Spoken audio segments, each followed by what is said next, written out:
Hey everyone, welcome to judiciary plus.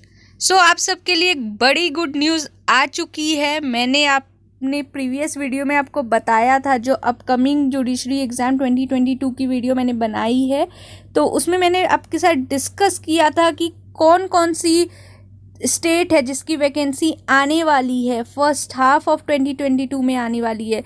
मैंने list of states के नाम बताए थे, जिसमें कि एक एमपी भी था।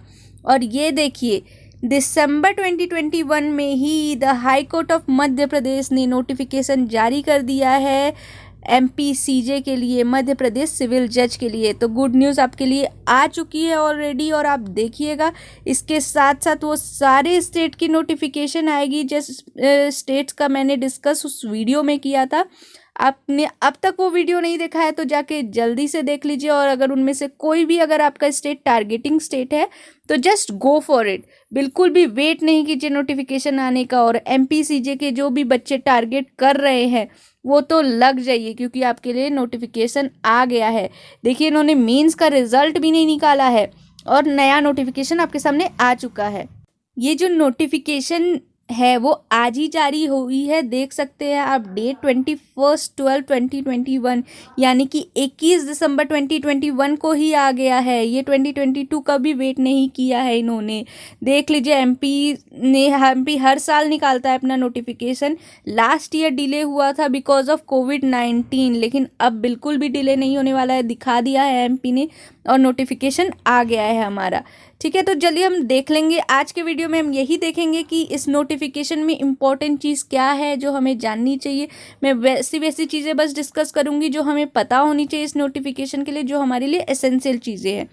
ठीक है, तो सबसे पहले देख लेते हैं ऑनलाइन आवेदन करने की प्रारंभिक तिथि क्या है, किस दिन से हम अप्लाई कर सकते हैं अपने फॉर्म के लिए। तो वो है 29 दिसंबर से ही अप्लाई होगा। 12 बजे दोपहर में ये स्टार्ट हो जाएगा। ठीक है, और ऑनलाइन आवेदन करने की अंतिम तिथि है हमारे पास 27 जनवरी 2022, और ये रात के 11:55 तक आप लास्ट कर सकते हैं।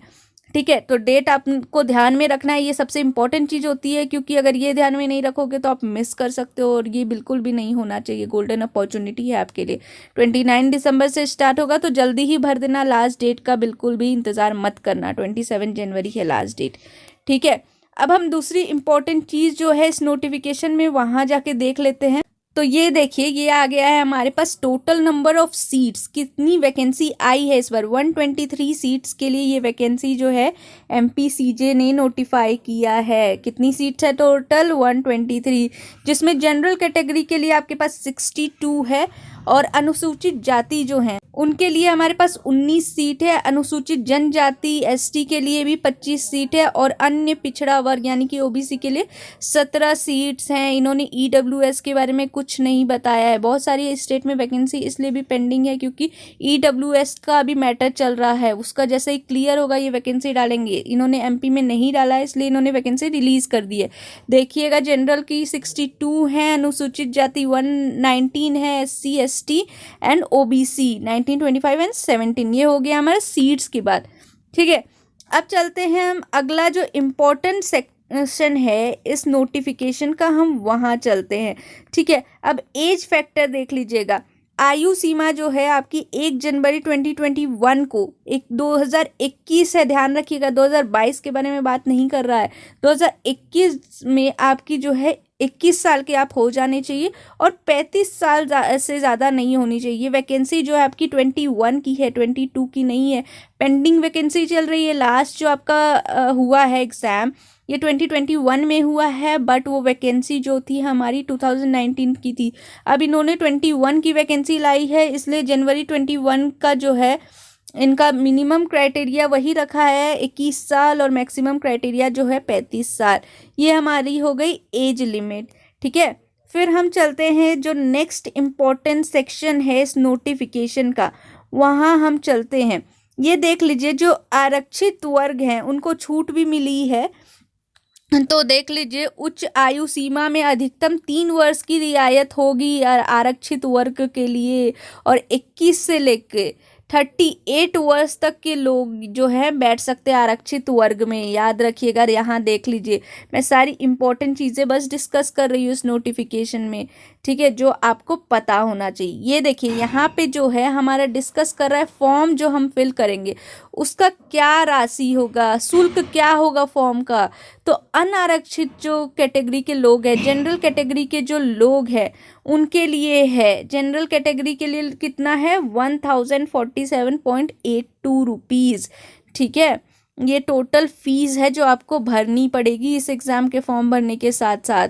और जो आरक्षित वर्ग में है ना उनको लग रहा है 647.82 रुपीज़। याद रखिएगा, इनको कम मिल लग रहा है 647.82 रुपीज़, ठीक है। और फिर मुख्य लिखित परीक्षा के लिए इन्होंने अलग से बता रखा है कि 283.20 लगेगा आपका एक्स्ट्रा चार्जेस जब आप मेंस के लिए क्वालिफाई हो जाओगे और उसके लिए जब आप फॉर्म फिल करोगे, ठीक है। अब देखिए यहाँ से फिर से उन्होंने रिपीट किया है कि 27 जनवरी को लास्ट है, लास्ट 11:55 तक आप फॉर्म भर सकते हैं, यही लास्ट टाइम भी दे रखा है, ये मैंने ऑलरेडी डिस्कस कर दिया ऊपर में, ठीक है। अब यहाँ देख लीजिए आपको प्रक्रिया दे रखी है कि आप कैसे फॉर्म भर सकते हैं, कैसे आप रजिस्ट्रेशन करा सकते हैं, एप्लीकेशन क्या है, कैसे भरना है, यानी पूरी इन्होंने डिटेल में प्रक्रिया बताई है। नॉर्मली आप जैसे ऑनलाइन फॉर्म भरते हो, आप अपना लॉगिन करते हो और रजिस्टर करते हो, फिर रजिस्टर करने के बाद जो है अपना फॉर्म फिलअप करते हो, फॉर्म फिलअप करने के बाद जो है आपको पेमेंट करना पड़ता है, आपको लॉगिन आईडी और पासवर्ड आपके रजिस्टर्ड ईमेल आईडी पर सेंड कर दिया जाता है। तो यही प्रोसेस है इसका, ठीक है, यही आपको डिटेल में बताया गया है। वो सेम प्रोसेस जो मैंने आपको बताया ना, रजिस्ट्रेशन कराना होगा, पूरी फॉर्म डिटेल में भरनी होगी। फॉर्म सबमिट करने से पहले ज़रूर अपना सारा जो डिटेल आपने भरा है उसको दोबारा चेक कर ले, कुछ भी गलत नहीं होना चाहिए वरना आपको आगे जाके प्रॉब्लम हो सकती है। इसलिए सावधानी से फॉर्म भरे, डेट रहते समय ही भर दे, लास्ट डेट का बिल्कुल इंतज़ार ना करें क्योंकि उस टाइम अगर कुछ टेक्निकल प्रॉब्लम हुई तो आपको दिक्कत आ सकती है। इसलिए लास्ट डेट का बिल्कुल इंतज़ार ना करें और रजिस्ट्रेशन करने के बाद फॉर्म भरने के बाद पेमेंट कर दे, आपका हो जाएगा। एक बार पेमेंट करने के बाद आप लॉगिन करके फिर से देख लो कि आपका सक्सेसफुली सबमिट हो गया है कि नहीं, फिर ध्यान दो क्योंकि कभी कभी क्या होता है पेमेंट नहीं होता और हमें बाद में पता चलता है कि हमारा फॉर्म तो सबमिट ही नहीं हुआ था, ठीक है, डेट निकलने के बाद पता चलता है। तो ऐसी कुछ ना हो गलतियाँ, इसलिए ये सब ध्यान में रखा करो, ठीक है। अब जो इम्पोर्टेंट चीज़ जो आपको देखनी है, अब जो एग्ज़ाम होता है ऑनलाइन प्रारंभिक परीक्षा होगी आपकी, जैसे एमपीसीजे लेता है कंप्यूटर बेस्ड होता है आपका, ओएमआर सीट पे नहीं होता, ठीक है। इसमें एक फ़ायदे भी हैं कि आप जाके रिवर्स जाके देख सकते हो कि आपने कौन सा आंसर में क्या टिक लगाया, आप अपने आंसर चेंज कर सकते हो जो ओएमआर सीट्स पे आप नहीं कर सकते हो, है ना। तो आप जाके रिव्यू कर सकते हो, रिव्यू टिक लगा सकते हो, बाद में जाके अपने आंसर्स चेंज भी कर सकते हो। ऑनलाइन एग्ज़ाम का ये बेनिफिट है, ठीक है। और 3 चरणों में होगा, इन्होंने यही बताया है कि 3 चरणों में है। सबसे पहले प्रारंभिक परीक्षा होगी आपकी, फिर मुख्य परीक्षा होगी और फिर साक्षात्कार यानी कि इंटरव्यू होगा आपका, ठीक है। जो सारे जुडिशरी का स्कीम होता है वही यहाँ पे भी है।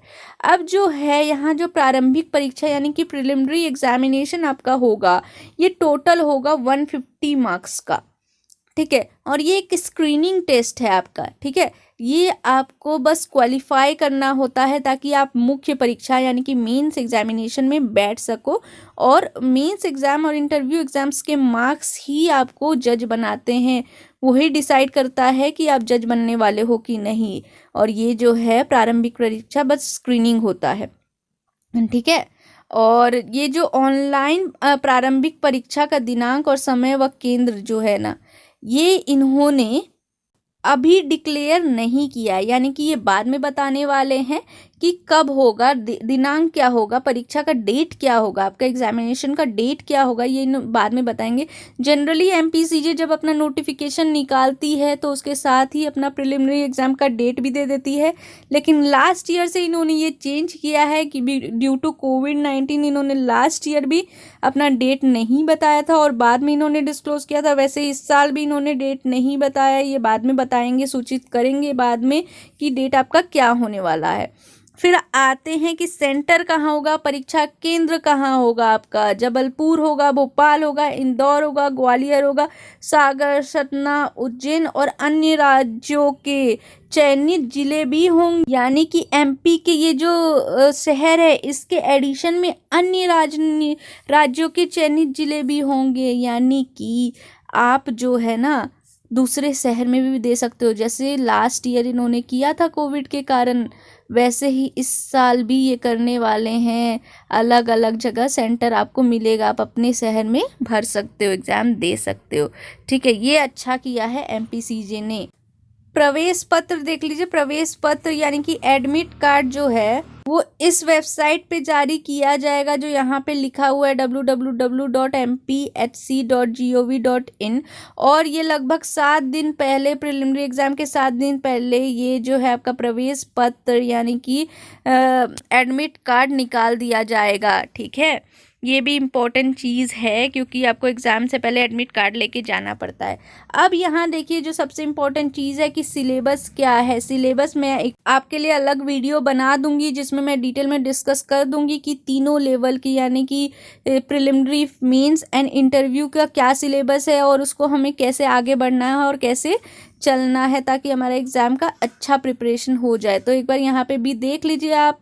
भारत का संविधान है, सिविल प्रक्रिया संहिता है, संपत्ति अंतरण अधिनियम है, भारतीय संविदा अधिनियम, विनिर्दिष्ट अनुतोष अधिनियम, परिसीमा अधिनियम, मध्य प्रदेश स्थान नियंत्रण अधिनियम, मध्य प्रदेश भू राजस्व संहिता, भारतीय साक्ष्य अधिनियम, भारतीय दंड संहिता, दंड प्रक्रिया संहिता, प्रक्राम्य लिखत अधिनियम, सामान्य ज्ञान, कंप्यूटर ज्ञान, अंग्रेजी ज्ञान, ये सारे सब्जेक्ट्स आपसे पूछे जाएंगे। मैं इंग्लिश में भी बता देती हूँ आपको। कॉन्स्टिट्यूशन ऑफ इंडिया है, सीपीसी है, ट्रांसफर ऑफ प्रॉपर्टी एक्ट है, आरपीसी है, आईपीसी है, मध्य प्रदेश के 2 लोकल एक्ट है, रेंट रेवेन्यू है, लैंड रेवेन्यू है एंड रेंट कंट्रोल एक्ट है।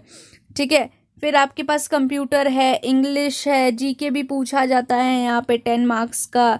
तो ये सारे सब्जेक्ट्स जो इंडियन एविडेंस एक्ट, ये सारे सब्जेक्ट्स आपसे पूछे जाएंगे प्रिलिमिनरी एग्जामिनेशन में। और इन्होंने बता रखा है कि कितने मार्क्स जो है किस सब्जेक्ट से पूछे जाएंगे। यहाँ पूरा इन्होंने डिटेल में बाइफर्केशन करके बता दिया है, तो आप यहाँ से देख सकते हैं कि किस सब्जेक्ट्स में कितने मार्क्स आएंगे। ये मैं पूरे डिटेल में अगले वीडियो में आपको बताऊंगी सिलेबस में, उसमें आपको मार्क्स भी डिस्कस करती जाऊंगी साथ साथ। ठीक है, इसलिए मैं इसमें ज़्यादा डिटेल में डिस्कस नहीं कर रही। 2 घंटे मिलेंगे आपको जिसमें कि आपको 150 क्वेश्चन सॉल्व करना है। 120 मिनट्स में 150 क्वेश्चन सॉल्व करनी है आपको। ठीक है, ये टोटल नेगेटिव मार्किंग कुछ नहीं होता इस एग्ज़ाम में। एंड जो है बस 120 मिनट्स में 1-2 आवर्स मिलेगा, 150 क्वेश्चंस मिलेंगे आपको। ठीक है, तो ये हो गया आपका स्कीम। अब देख लेते हैं नेक्स्ट इम्पॉर्टेंट चीज़ जो इस नोटिफिकेशन में दे रखी है।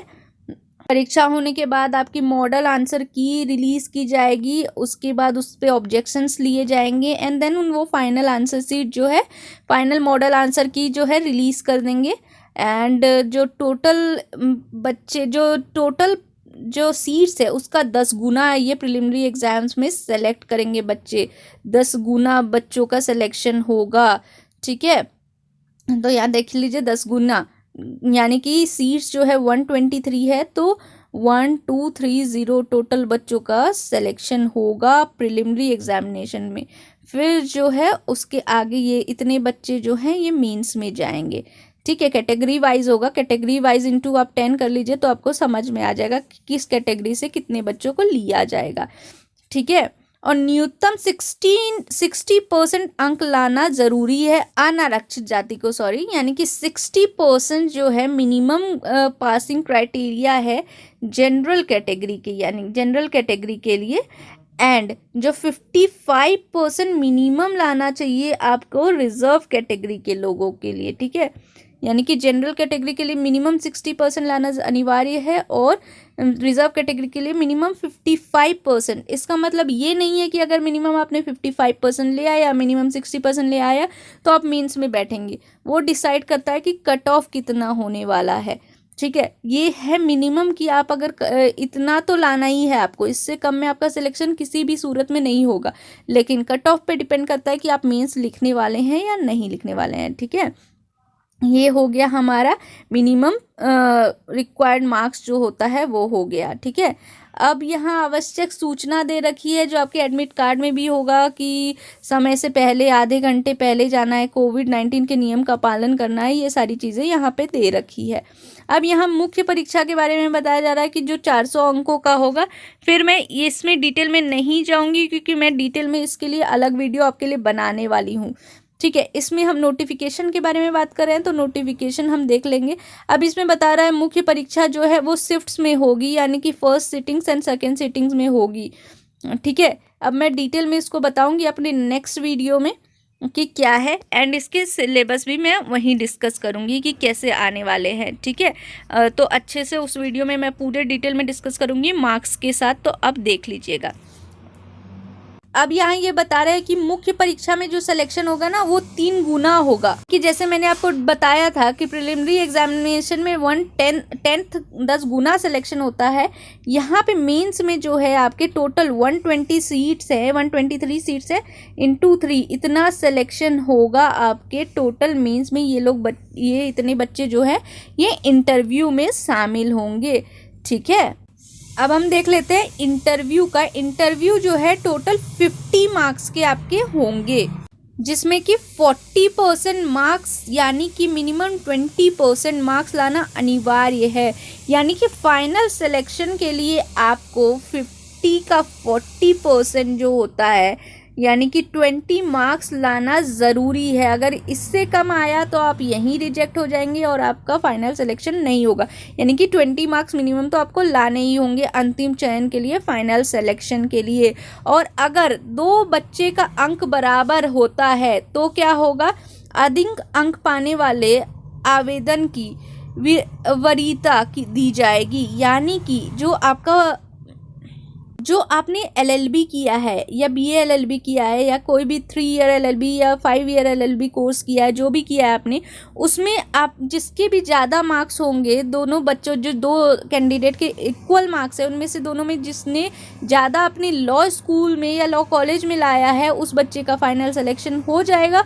और इन केस अगर उसमें भी इन दोनों के इक्वल ही मार्क्स हैं तो जिसकी उम्र ज़्यादा है ना उसका यहाँ चयन हो जाएगा, उसका सिलेक्शन हो जाएगा। ठीक है, तो ज़्यादा उम्र वाले का होगा। पहले तो LLB की डिग्री के मार्क्स देखा जाएगा और उससे भी नहीं हो रहा तो फाइनली उम्र पे देखा जाएगा। ठीक है, तो मुझे लगता है मैंने हर इम्पॉर्टेंट चीज़ सारी है। यहाँ तो परीक्षा संबंधित अन्य निर्देश हैं जो कि आपको एडमिट कार्ड में भी दी जाएगी।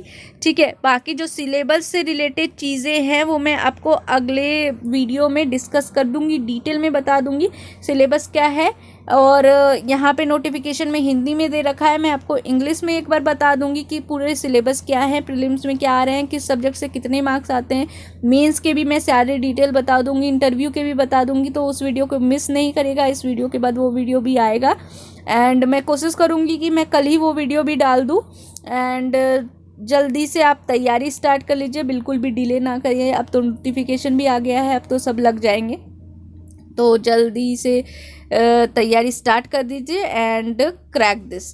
ठीक है, तो this is advocate twinkle Jha signing off today's session. Thank you.